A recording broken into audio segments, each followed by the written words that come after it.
hear myself. Thank you. Good afternoon. You guys are tuned into Parenting in a Pandemic.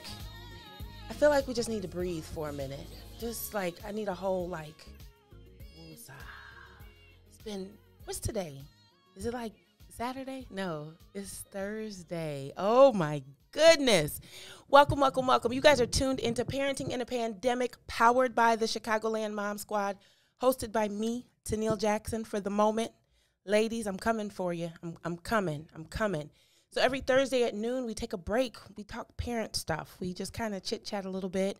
If this is your first time tuned in, the Parenting in a Pandemic is really kind of something we decided to do as it relates to celebrating the Chicagoland Mom Squad being in existence for 10 years. Just kind of taking our private group that it consists of 12,000 women, 10,999 are active daily. And just kind of chit-chat a little bit about parent stuff. And, oh, great. Chit-chat about parent stuff and just kind of make it happen. So today, my guest is Beulah McLeod. We don't have to bring her in yet. Or you know what? You can bring her in because she needs to hear these announcements I have coming too. But today's guest will be Beulah McLeod. We know her and love her first and foremost here at What's in It for the Black People Media. We also know her and love her in the Chicagoland Mom Squad. I did not look up your start date, Beulah, so I do not know when you started in the Mom Squad, but you've been around for a little bit. Her life's work has been about leveling the playing field so that no matter what a child's zip code or economic status might be, he or she would have access to high-quality education. And so in a few minutes after I finish these announcements, we're going to start with them earrings you got on because I see you. I see the earrings. I see the frames. I see it all. The hair is flowing. We're going to get there in a few seconds. I got okay. Yes, it's like church. I know you're a church kid, so I do my church announcements before we dig in.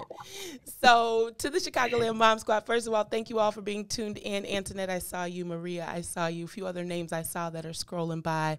And I also want to just kind of, it's been rough in the group this week. I won't bring inside business to the outside, but it's been a little rough. Yesterday was extra rough, extra rough. So that's why I said I wanted to start today with just kind of breathing.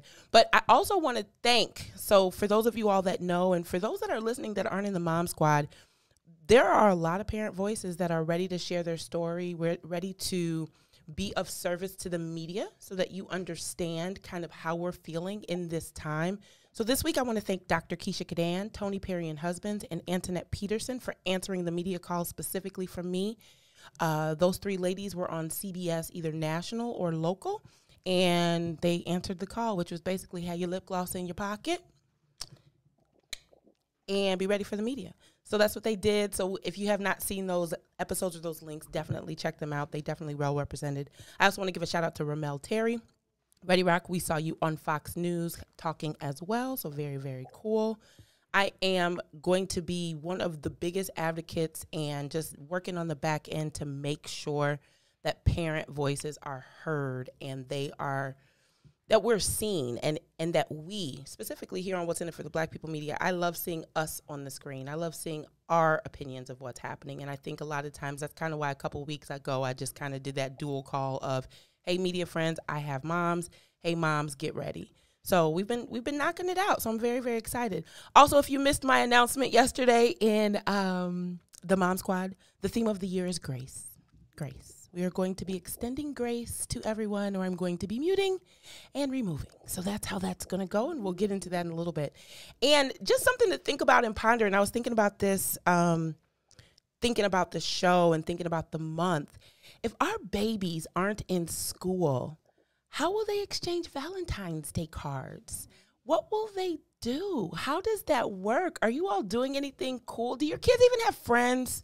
If they're on Zoom, I'm not trying to be funny, but like, what does that look like? I'm starting to get all emotional about the stuff that they are possibly missing out on that just used to be norms for us. You come home, you get your Valentine's cards, you got a little crush on somebody, you give them maybe the bigger Valentine. What are your kids doing for Valentine's Day? So I don't know. That's just some things to think about, just like church announcements, just put a little food on your brain to just figure it out.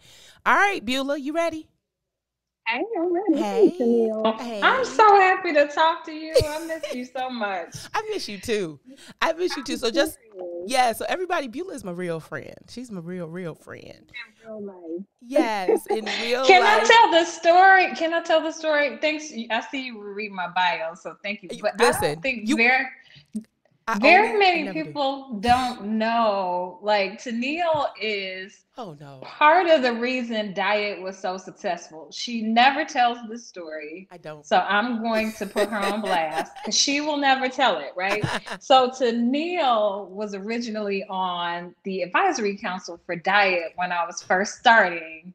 And Tenille was like the evangelist for Diet, even though it didn't exist yet. So She got Wasn't the nothing. people out.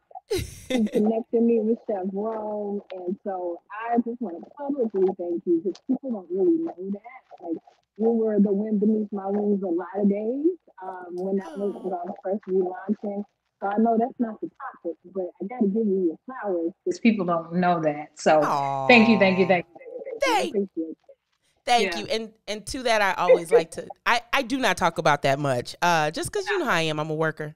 But I also with that story I always like to couple it with Dr. Conrad Worrell told me what I was gonna do was help get Diet open. So that was it. Hey, you about to be friends with Beulah? That's what you're gonna do. So for those that remember our very beloved Dr. Conrad Worrell, that was it. He was like, "Let me tell you who you about to be friends with and what you about to do, and give her a call and go." So that's what it was. And we have been friends ever Yeah. since. Literally, like I remember that first meeting and we just kind of connected from there. And for me, especially with my friends, common theme amongst all of us, and I just had Jamalita on, but we are all really about the community. Like that work is real. Our work is real. So that's what connects us more than anything. And Dr. Skanes, I'm gonna do your daddy because you already know. You know how the phone call went. You know it was 5 phone calls. You know it was 5 phone calls before I picked the phone up. But anyway, it's all about you today, Beulah McLeod. So, Beulah, first of all, you were not a guest that I could just book in 2 days. So I booked her last week. I always tell my guests, I'm like, oh, I think I called you yesterday and needed somebody. And I think the timing worked out so well. Like we need your wisdom right now. We need your counsel. We need your guidance more than anything. It's been rough, and it's been super super rough as it relates to life and parenting in a pandemic. But before we dig in, I want you to introduce yourself through these questions that I ask my guests. All right. All right. How many children do you have and what grades are they in? I have one amazing young daughter. She's 17 years old. She's a senior. Oh my She is gosh. a senior. That's my only baby, and I'm trying not to get emotional because I'm gonna have to send her off soon. But yeah, Oh, she's a senior. all right. Asian. Remote learning, hybrid, or homeschooling? She's in remote learning right Okay. now. She's still not physically in the school building. Okay. And she's a senior and she's got it and she does all that juggling Yeah. stuff. And for the purposes of this conversation, she's not a CPS student. We don't have to tell where she is, but she's not a CPS student. Are That is you, correct. yep. Are you married, single, or single and dating? I'm single, Okay. and ready to mingle. No, I'm just joking. Hey, hey, hey, hey, Uh, hey. Hello. Hello. Welcome to Parenting in the Pandemic. Wait, you know what? It's so funny because it's like if you're single, aren't you dating? Is that N- not the case? No, No, not because you could always. Oh, okay. no, you could be single, like you not nothing. It ain't nothing. It's just dry. Or you could be single and dating a little bit. So, all right, you said you were single. You said Yeah, for people in single, your single. business and trying to connect the dots with your little story. She Right. said she's single.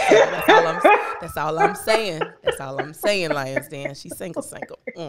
Right. Okay, positively co-parenting or working on it. Oh, positively co-parenting. My ex-husband, and people have probably seen this just on my social media account. Like, I always credit him with being like so supportive, and one of the reasons I'm able to do so much, Yep. just professionally, he's Mm-hmm. an amazing dad to my daughter. Yep. Yep. You always give them shout outs. That's why I was like, oh, let her answer this question. All He's a right. rock star. Last question. How do you practice self care in a pandemic? That's a great question. I think I'm chiming, so let me turn this stuff off. Sorry. It's okay. Um, I think that's a great question. So lots of reading. Um, That's a good question. I still work out at home. Okay. Running has become very big for me when it's not a snowstorm outside. You Um, outside in this? and You you outside know, running? I'm not right now, Oh. no. But before the snowstorms, I started running, but I still work Oh. out at home. Okay. And you know, right now I'm still in school, so I'm working on my PhD. So I don't have a lot of like extra downtime. Okay. But when I'm not reading for school, I still like to read quite a bit and watch movies. So like Netflix is my best friend right now, Okay. Amazon Prime, those sorts Yes. of things. Bridgerton is really cool. Are you watching Your So Honor? Are you watching Your Honor? I have not. Should I be watching Your Honor? Man, yep. I'm on Okay. episode 2. Maze is Oh, watching it. I got Dawn was you. just talking about it. I heard about it through Seb Okay. J's group. But yeah, put Your Honor on your list. It's really good. Really, really good. I'm gonna have to Um, do that. what principles and values have been the most important for you when it comes to raising your daughter? That's a good question. First of all, consistency, discipline, boundaries with a lot of love, right? So from the time Asia was young, like she had a bedtime. We What? would Say do that again out certain, loud for the yeah, people in the back, like Tiffany Merrill. she had a bedtime. Like and no matter, it's interesting because my ex-husband and I have been divorced for like over a decade now, but Yeah. we tried as much as possible to kind of mirror each other in terms of routines and habits, right? Okay. So if she had a bedtime at my house, she had a bedtime at his house. Like Okay. we tried to do that in tandem. Exposure is key. So exposing her to as many things as possible, as many opportunities as possible, allowing her to explore as many of her interests as she wanted to. So like when she was younger, I think she's done gymnastics, ballet. She was in anime for a while. She was into fashion design for a while, right? So I never really put a limit or cap on what she wanted to try.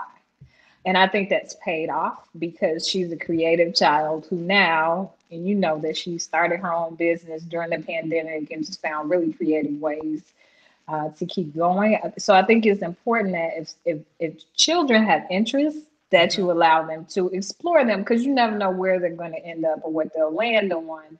And she laughs to this day and it's like, Mommy, thank you so much for just, because she knows she tried like a ton of stuff. She, thank you for so much for just letting me try different things. First of Um, all, she is so sweet. I got a chance to kind of intern with her, have her intern with us yeah, over at Peaches this summer. yeah, And it was harder because we were in a pandemic and all that good stuff. But she came and helped us do a few things at Mariano's and did some social media. But she's so sweet. She's just the thank sweetest. you. She's just the sweetest thing. And she's one of those children. I work with the soul, as you know, I work with the soul children of Chicago. Yep, So I'm used to fancy yep. children. And I'm used to fancy children with passports that have been stamped. And when you talk to them, the conversation is just strictly elevated. And you're like, oh, let me sit up real quick. But yes, you Listen. guys have done an amazing job. And it definitely shows. Definitely shows. So, you know, people ask me all the time, they're like, did you put her in a did you like get her out of a vending machine? Because they talk to her and her mind is just so like futuristic and she's very mature for her age. And I think it's because she's traveled so much. Uh-huh. She's better than I was at 17, honestly. So much Yep. better. Yep. I wasn't that focused. Yeah, she's super. Yeah, she's super focused. She's Yeah. normally I'm one of those when you guys started her McLeod Media Company. I was like, normally with that age, same thing like I was with Jamalita last week when I'm like 12 years old and your baby about to have a college degree. What does that look like? Right. I'm one of those. Wait, Right. 17, she's Right. gonna have her own company. But she's definitely one that you're like, oh no, yep, that's the path she needs to be on because she's already been destined and exposed and destined for greatness. So I think that's awesome. What tough conversations do you believe we should have with all of our children? Hmm. That failure is a part of life. Oh, And so it's okay to fail, and it's not about not failing. It's about how you recover if and when you fail. yep. Because particularly with this generation, right? It's I've had to have these conversations with Asia a lot, like because she's really good at something. So like literacy comes, she's a literacy buff. She's been around books all her life. She was Yep. younger. She was reading Harry Potter at like 7 or 8. Okay. But then math is something she really has to work hard with. right? So there were just, to be transparent, lots of tears. She always ends up with A's and B's in it. She has 5 years of math under her belt, right? But there are a lot of tears that come with that. And I say to her, you're learning more now from this than you are from all the A's and stuff you get in English and all the papers you write where you just can knock it out, because this teaches you persistence. And, you know, if you never have to struggle for anything, you don't know how to persist and you fall apart. So it's okay to fail. It's just how you bounce back from it. And I also tell her, and she will probably tell you this, for every problem, there is a solution. You have to think your way through it. Yep. Right? Yep. So sometimes it's not about if you hit a wall, and this is working with high school kids. I used to always have to tell them this, and it's not ironic. It's not lost on me that most high schoolers struggle with 2 or 3 step equations. They get the 1-step equation, but in terms of standardized tests, if you look at the data, it's the 2 to 3 step equations where things start to fall apart. And that's because once they hit that wall, if they hit a wall, they don't really know how to think their way. Okay, what's another alternative to this, right? Let me think critically about it. So I tell her, Asia, look, you know, this is a problem. There is a solution. You got to think your way through it, right? It's not always immediately in front of your face, but you have to think your way through it. So don't be afraid to fail. Take risks that are calculated, and there's always a solution. You got to think your way through it. To me, those are the top 2 things that I really try to instill in her as she navigates this thing we call life. Yep. Those are great. Those are like really good. Like Thank those are you. really, really Thank you. good. Just from a, you know, again, purpose of the podcast is really just to have parent chatter, right? And kind of let me peek into your house and your life real quick. What are you doing that I can borrow? What are you doing that I can implement as I'm trying to figure out? And I've always kept people with older girls around me, especially if their girls are great. I mean, down to my beautician. My beautician has raised some amazing women. And when I'm sitting in that chair, I'm like, okay, so what about this? And what did you do with this? Your daughter's already a nurse. And so I just appreciate that when you know that the parent has already kind of been through it. Not that you're done parenting, obviously, but just you've raised a great daughter. You guys have raised a great daughter. So I appreciate that. Thank you. All right. We're gonna play Name That Quote. You ready? Okay. I want you to tell me who said this. You ready? I think I am. Okay. We'll see. All right. Children should not receive F's during a pandemic. That's it. That's the post. Who said that? That was me. Listen, that was I. I said okay, that. very good. I'm not done. All you do it, we play a Name That Quote. All I need you to do is ask. I'm going to ask. You're going to answer. All right. Here's another one. Okay. Tell me if you know who this came from. If your primary concern during a global pandemic and an insurrection is who's calling and or texting you for sport or visiting you, particularly when you clearly have too much traffic in your home to enter without risk of contracting COVID, please reevaluate your priorities. I'm not done. During this time, the most important gift we can extend to our friends is grace. The grace to be present, the grace to be absent, the grace to exercise self-care, the grace to just be. Who said that? That was I. Okay, very good. Now I'm ready to dig in. Now I'm ready to dig in. I had to set it up for the rest of this. You are, again, if you guys are not following Beulah McLeod, you need to follow Beulah McLeod on all of her socials, LinkedIn if you're trying to do business, her website, BeulahMcLeod.net, do all that fun stuff. Because by title, you know, yes, you have a job, but for the purposes of this, we're going with education expert. So I wanted to make sure that we properly frame that you are a parent and a parent first. But you are also an education expert, which is why I love the timing of our conversation, considering where we are with CPS. You also have a CPS background, no longer with CPS, so you don't have a CPS. You can talk a little bit just from experience. And can you share with us kind of where you quick journey us to your CPS journey, starting with your mom, and then take us up to Yeah, absolutely. So just a disclaimer, I still, even though I'm not in CPS, I still work with CPS. Oh, so you can't talk a lot? No, I can't. I mean, if you notice, I say what I want to say. Okay. On my page. So blink like this, blink twice if I'm going down a bad rabbit hole. You just stop me. You can reel me right on in. You're fine. I'm very transparent and passionate about these things, as you can tell from my Facebook post. So my mom was actually a public school teacher, and that's how I think that's where my love for education came in. My mom taught special needs students for years at William Penn Elementary School on 13th and Neighbors on the west side. Ooh, even though we always. But I was born and raised in Inglewood. But my mom would literally, and I think this is where I get my work ethic from. She would like take the bus every day from Inglewood all the way to like the west side to teach, right? And she actually taught for a while with Jesse White when he was the PE teacher before he was Secretary of State, right? On the west side. So it's in my blood. But in full disclosure, like my mom never sent me to public school, right? Or my brother. So I was a Catholic school kid. And as a kid, growing up on the block, I'm like, I realized that depending on where we went to school, like my friends who were just as smart as me, who were just, I was no different than them. Life just looked very different, right? In terms of the trajectory, depending on the school they went to. Yep. And so I've been fighting like my whole career to make sure that that's not the case, right? So I've always worked in neighborhood high schools. I worked in Gage Park as a teacher for 4 years. I was an assistant principal at Gage Park for 4 years, and then went to the West Side and was the principal of Michelle Clark for 5 years. And then I started Diet, reopened Diet.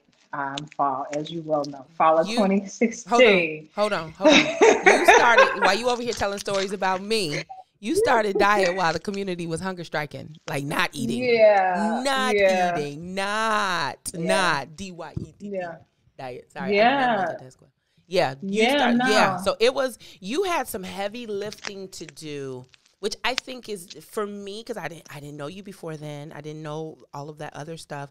But to me, just to watch your tenacity through that, and that you weren't scared of anything, anyone, or any community member, and you were committed to getting those doors open and the babies enrolled. Oh, I was in. I was all in, because I especially for an arts education-based program where the kids didn't have to it was awesome. But go ahead. I'm sorry. Yeah.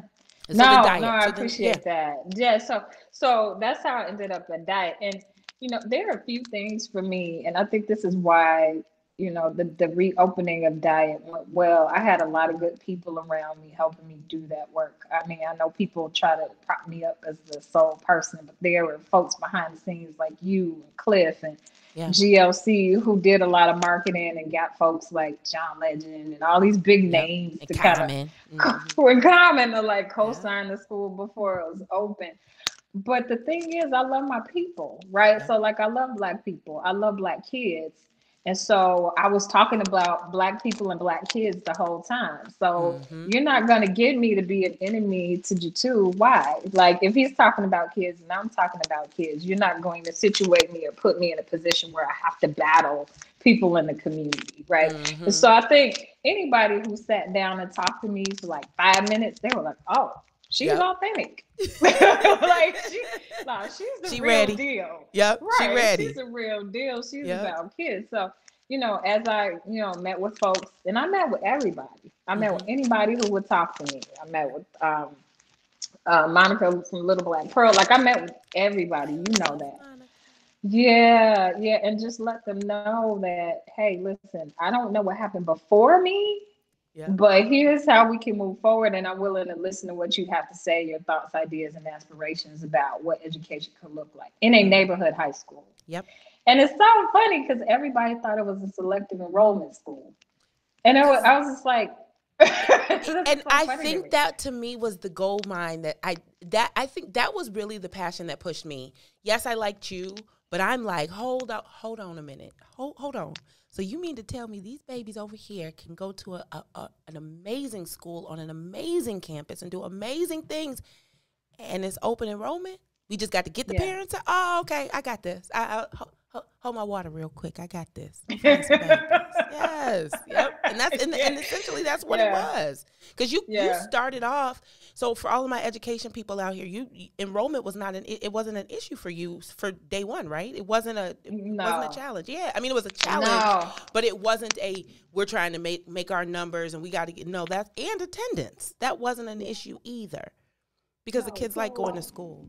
They did. So just a little bit of so I did a lot of the what counselors would do. Like the first year, I went to all these eighth grade. So I went to Burke. Yep. And did like and it's so funny because I had an eighth grade student. Like I kind of knew a little bit about the kids already. And was just kind of talking to the students about like, their grades and making sure they maintain good GPAs. And so when I would pop back up, I'd be like, Q, particular student, how you doing in math? And it would just throw them off, right? Yeah. Because they're like, wait a minute, what does this lady know about me? And why does she know about me? Yeah. We had 150 seats. 150 seats. The first year we had 400 applications for 150 seats. Wow.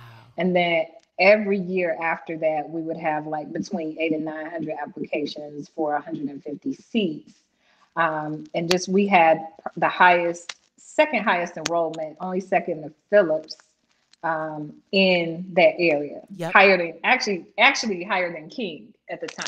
Yes, because King was going through stuff at the time. Yep. Mm-hmm. Yep. Mm-hmm. Yeah. So our numbers were higher than King's, and our attendance rate was always 92-93%, and then the freshman on track rate was like 95% easily.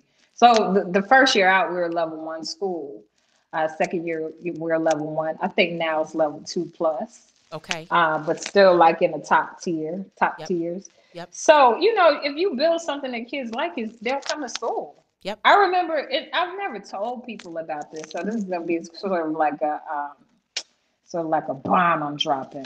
Ooh, like an exclusive on my show. Yeah, like an exclusive. But I never told people this. I went through it, but I had not CPS powers that be, but I had like some other powers that be interrogating me about attendance, and just flat out basically saying you have the second highest attendance in this area. It's a neighborhood high school. Why is your attendance higher than everybody? Like that's a true story. Like a true story, like for real, true story. Like why is you have a neighborhood high school? Why is your attendance this high? And I said, well, why don't you come out and physically count and see why? Yep. So because we have something that, first of all, I stand at the door every day and hug my kids as they come in. I know their names. If I got to go to 51st Street under the green line and snatch a kid, I will. Yep. Like, I mean, it's those attention to details, right, that actually help. Yep. So I was all about defying the stereotypes about neighborhood schools. Yep. That's my thing. So I don't know if that's where you wanted to go with parenting. No, that's exactly where I wanted to go with that. Because again, I'm setting it up for the rest of this conversation, because I want you to speak to the parents as it relates to the frustration level that exists right now. Because I want people to know that you are speaking from care. You are speaking from, you've been there. You've been in the trenches. You've been a teacher. You are a parent. You've been a principal. You are guiding and nurturing the next set of leaders in the education field. And so the question I have for you right now is, what are we and how should we as parents be feeling now? Specifically CPS parents. How should we be feeling? Yeah. So it's interesting. I think how you started off the show is kind of where I wanted to go with this. Mm-hmm. The number one thing I can encourage parents to do right now is give yourself grace and be patient with yourself. That's right? It. Nobody has this figured out. Like nobody really knows. Nobody has lived through a pandemic before. And as a mommy, because my daughter still calls me mommy. Yes, she does. Everybody is doing the best they can right now with what they have. Even me with my years of education experience, and I've never lived through a pandemic. Even in leadership, we're learning a lot together. So the number one rule right now is patience and grace. Like be patient with yourself, and don't beat yourself up. Yep. If you feel like, you don't have it, particularly like I have, of course, my friends who have children. On that one particular post I wrote about the grades, one of my college roommates, she just kind of like went in. She was like, "I'm glad you said this. I'm a parent.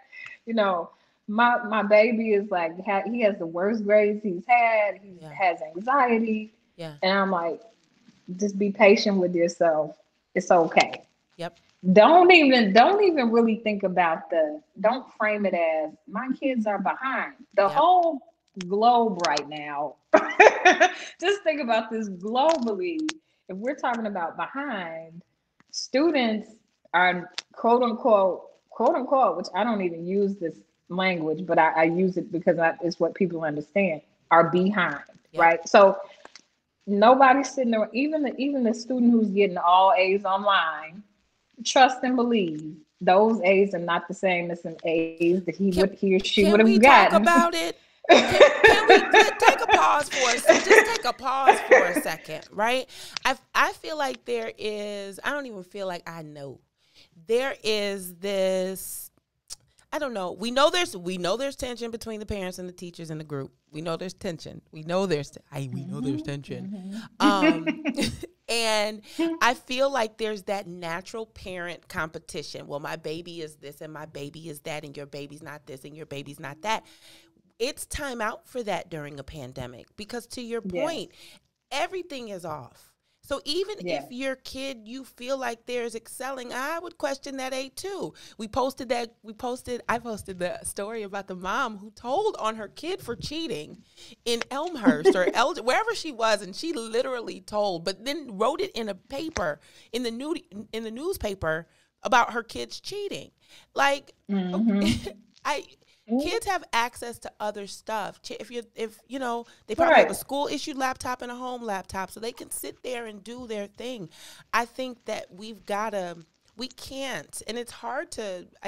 I feel like now I don't buy the excuse that it's hard to not digest where we're in because it's been a year.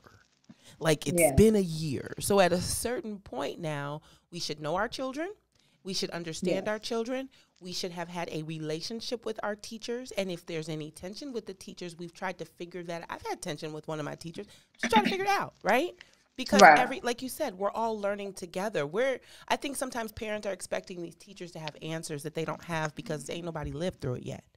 And that's not fair. And then No, I think yeah. parents are trying to, and I'm not saying this is all parents, but I think that some parents, we've had to work harder, and that's a little rough. Mm-hmm. And Mm-hmm. that's hard for us to swallow as it relates to we aren't teachers. That's not what we do. Right. So now we're frustrated because what about the teachers and what about the parents and my kid is failing? No. It's almost do you feel like we're going to have a whole reset when we do go back in? So there's a lot of debate about that, right? Like when you say reset, what do you mean by reset? And then I can Um answer the question. So, me and reset, I believe that to me, reset would look like retesting or testing when everything kind of goes back to whatever the new normal is and placing Mm-hmm. children where they're at, technically. Not so much that, and mine is just pie in the sky type stuff, but it's kind of, yes, your child may be in sixth grade, but if we missed some stuff, we might need to repeat sixth grade, but let's not call it a repeat.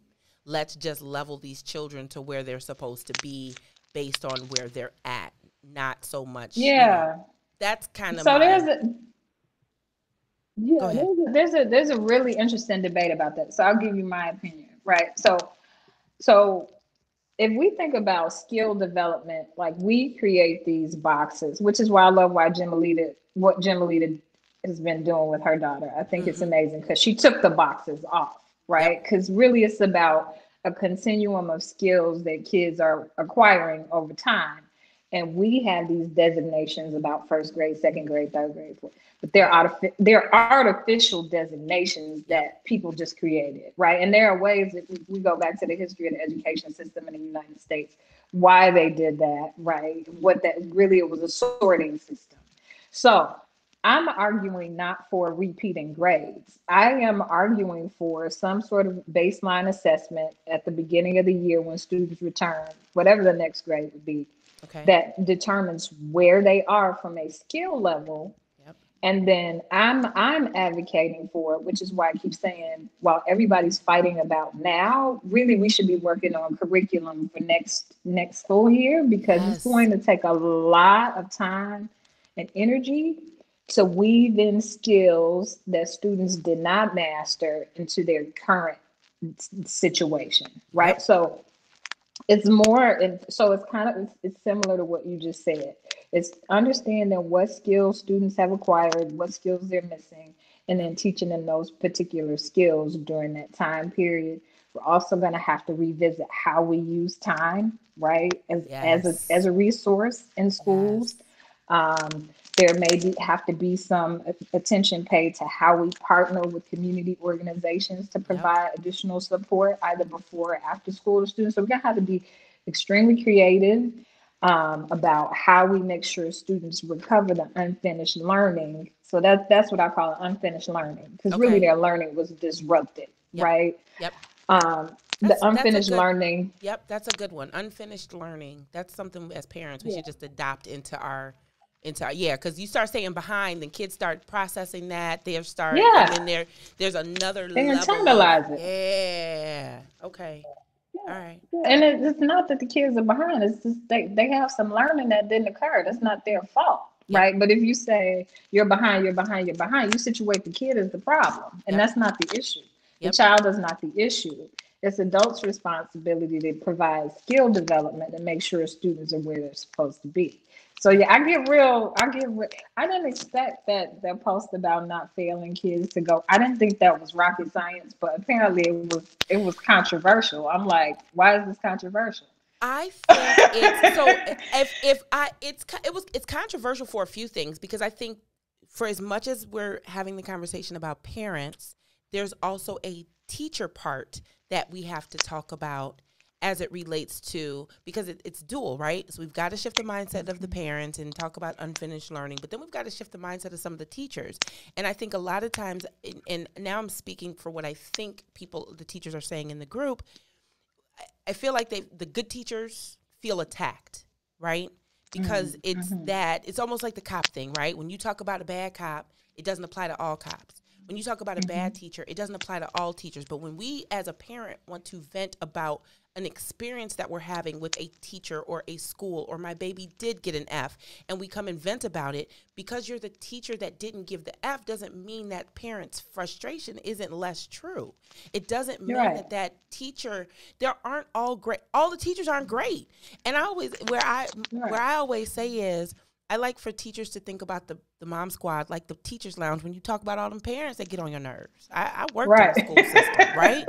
Like, I already Right. know. As soon as I got off the phone with Miss Johnson, I'm like, oh my God, what is wrong with her? She got problems and the babies need to take a bath. And I mean, let's not act like that's what I want in the mom squad. I don't want us to act like Yeah. we don't understand as women and as adults and as parents that there is always multiple layers and levels to where we're at.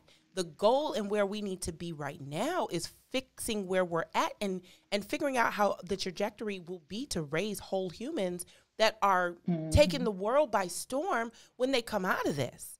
I want to see the babies with the YouTube channels, and I love what you said about let's rethink time and let's rethink what that looks like, because to me, I don't believe that the remote learning is going away, because for some students it has worked.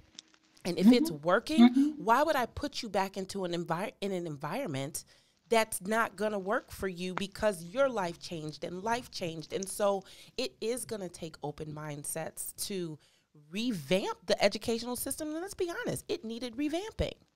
It needed Yeah, it did. It did. it needed It did. I revamping. mean, so and that's the other thing. Like, it's one thing to look at, and the pandemic has not been the greatest for everybody. I acknowledge that it hasn't been. I Yeah. mean, there's been a lot of suffering. There's been the socialization that kids need has been lacking. A lot of kids are going through it. Parents are going through it. The flip side of that is there are also opportunities to kind of reimagine something that wasn't serving everybody well Yep. anyway, to your Yep. point. So I would encourage parents to even have networks, like parent networks, that almost like support groups, so Yep. that when your children don't understand something and you can't physically do it like in a house right now, hop on a virtual Zoom call and collaborate as parents Yep. with this work, like, Yep. right? With the Yep. work that kids have. We acknowledge the fact that, so parents are frustrated because when trying to help kids, sometimes you just can't, Yep. right? You just can't. Like, I Period. can't help. You Period. can't. I can't help Asia with Japanese. She's taking Japanese right now. I can't help her. Nope. What am I gonna do with that? Like, right?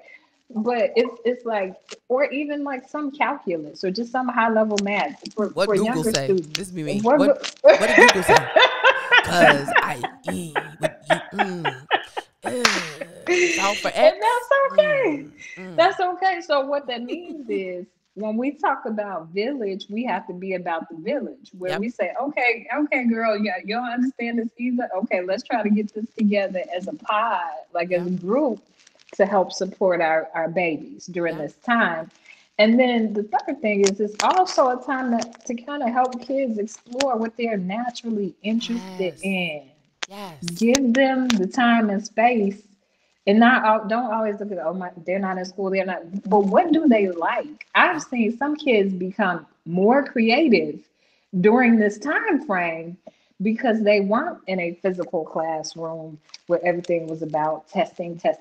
Like they YouTube channels. I saw Reagan doing stuff with Canva. Like, I mean, just kids are more creative. So sometimes what we think was meant to harm us was actually meant to strengthen us in other ways. That's kind of like my philosophy. And that's something to kind of to reflect on, because I think there's so many people. Not I think I know because I read them posts and them comments. Lord Jesus. It's different. I would never have known. Like, so with Reagan, my example with Reagan and Canva is Reagan found OutSchool on her own. I had not heard of OutSchool ever. Found it on her own and said, Mommy, can I take this class? What's the class? Canva class. She saw that I was doing Canva, and I wasn't noticing that she was necessarily paying attention to me. I'm giving her different type of work. I'm all about the whole entrepreneurial endeavors and all that stuff, but I'm giving her things I'm thinking she should do.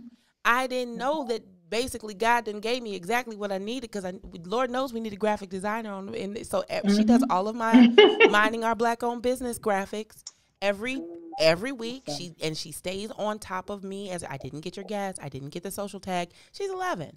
Took a class. I would, and so I'm learning kind of the same thing that Jamalita talked about last Tuesday, getting out of my daughter's way. Getting out of sometimes, we've got to remind ourselves as parents and as women, as whatever, sometimes we have to step out of our own way and out of our own fear limits us. And our own fear of the unknown limits what's happening. And it's not always easy. Heck, it's not easy. But it's not something that we can't start shifting our mindsets. And I'm all for the villages and the micro villages, and in addition to being in the Chicagoland Mom Squad, I'm in the Bolingbrook area moms group. I'm in the Bolingbrook groups. I've got my little squad. Like I tagged a few of my Bolingbrook Valley View School District moms, because we're loving hybrid. We're loving the rollout. We're loving how it's going, right? We try not to, I am not a fan of the comparison between CPS and anything else, because CPS is CPS, right? Yeah. But I want parents to understand, and again, it's not CPS, and I'm not comparing, but don't think that we as parents didn't have the same fear of making the choice of hybrid or stay remote. And then you start thinking, and then month 10 passes and month 12 passes. You're like, so you say 2 days a week.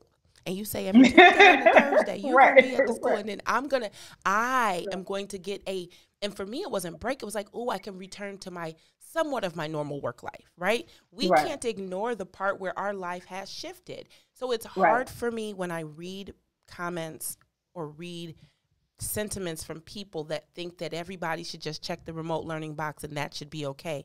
Antoinette said it best on CBS this week.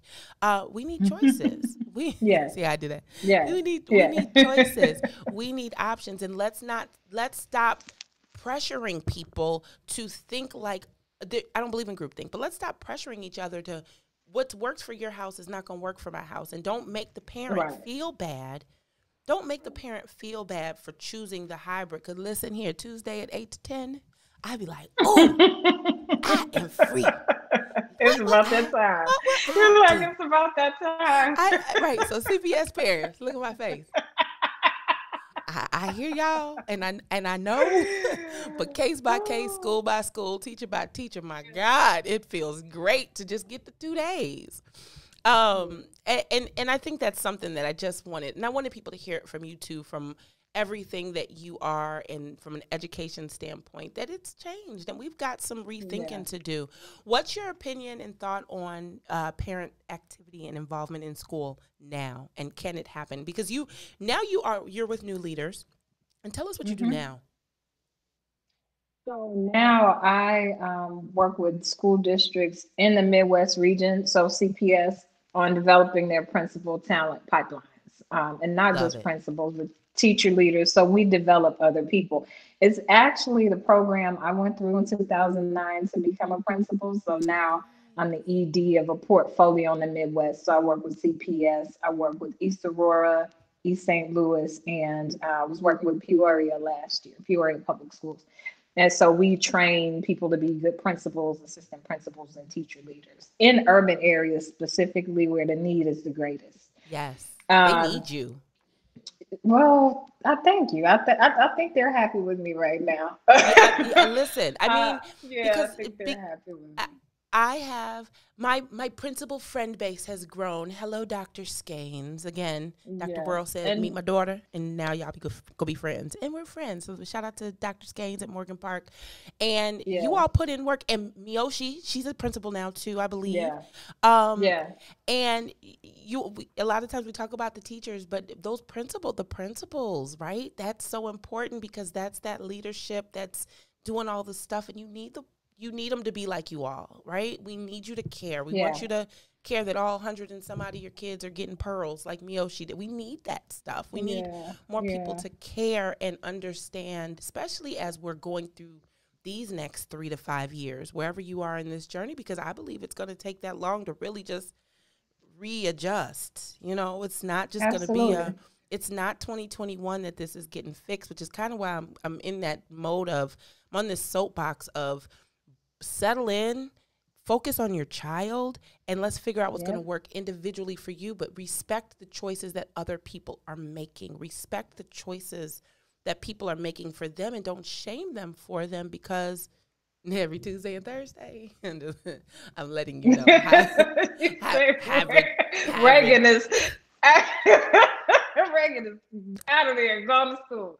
No, I agree with you 100% on that, right? Like, everybody makes different choices for different reasons, and you don't know what somebody's situation is. And equity is not giving everybody the same thing. Equity is giving everybody what he or she needs to be successful, right? That's really what it's about.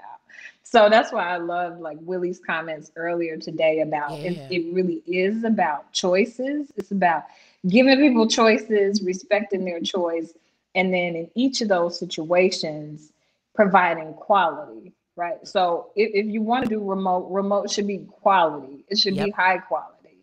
If you want to come back, it should be high quality. It's not necessarily about the mode of delivery. It's about, in each of those different modes, like, what is the quality level of any of those particular modes? So no, I agree with you 100%. And I think we have to have empathy. Like, right now, I can see the teachers' argument. Like, a lot of them are scared. I get that, right? I get the parents' argument. Like, the parents, I just told you, I'm an educator. I can't teach Asia Japanese online. So I have to rely on the teacher, right?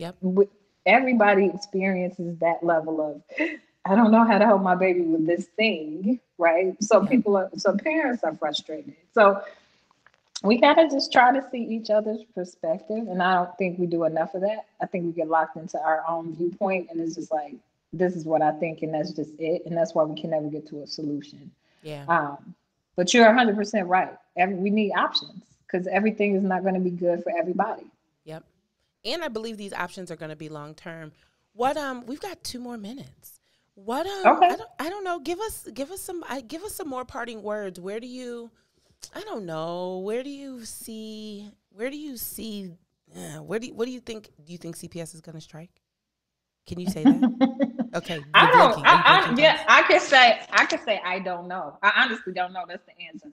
Okay. I have no idea what's going to happen. I know that Dr. Jackson has the best interests of kids and families. Yes, she does. She always does. We were actually started off as principals together on the West Side. She was the principal of Al Raby when I was the principal of Michelle Clark. And she has never changed. Like, I mean, she's about kids and parents and give. So I trust her 100%. I do too. It all is happening in a political frame and context. So I respect that as well. So I don't know. I think we need to pivot in terms of thinking about curriculum and unfinished learning and making sure when kids return fully that we're equipped to make sure they get the skill development that they need.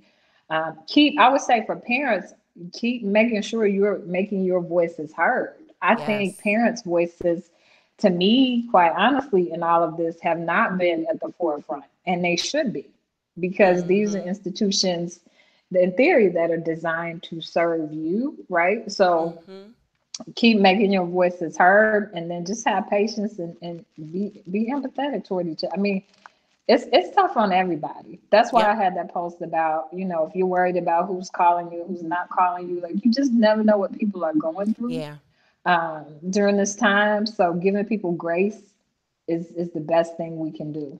And starting, and not to take your parting words, but start the grace with yourself. I mean, exactly. I think some of these, again, ladies, yesterday was rough. It was rough. And we lost a few group members. I'm going to add a few new ones in just to shake it out. We lost some. Oh, yeah. We lost some. See, because what we not going to do? Yeah, we not going to do that. Because, again, we're here for each other, and I want that to remain, and I want the culture of what we're creating to remain, and we have all relied on each other in some way, shape, form, or fashion, just like we have relied on you and your guidance as it relates to school choices and recommendations. And so I'm protective of that culture over there. But start with grace with yourself. Extend grace to yourself. Breathe. Don't be so rough on your babies. And CPS families, hang in there. Hang in there, and let's figure out what's going to be the best for your kid. And let's try to. I'm with you. I think my takeaway from today is unfinished learning. That's what it is. That's my takeaway for today. That whole stop saying that the kids are going to be behind. They just have some unfinished learning. So I'm all for it. Yeah. Beulah, was I the first person to get you on What's in it for Black People Media? You were. Yeah, I'll take you that. were. I'll take that. Maze popped his head in the door earlier when I started, and I'm looking at him like, you better not. You better not. Oh, what? Oh, Lord. We can't see you. I'm sorry. I have to wrap up my show. Yeah, thank you. Cue the music. It'll be all right. Beulah, we love you. Thank you so much for everything. Thank you for all your support, and thank you for being on my show first. And now there's a month rule, so you cannot go to Herban 2. You can't go to Maze. You can't do anything for a month. So I appreciate you. Yes. I love you, Tenille. Love you too. All right. Thank you. And thank you guys. Bye-bye. You guys have all been tuned into Parenting in a Pandemic. Every Thursday at noon, we chop it up about parenting stuff. We'll be back next week. I don't have a guest yet, but I'll have one by then. Gonna win, cause the storm is almost over. That's right, the storm is almost over.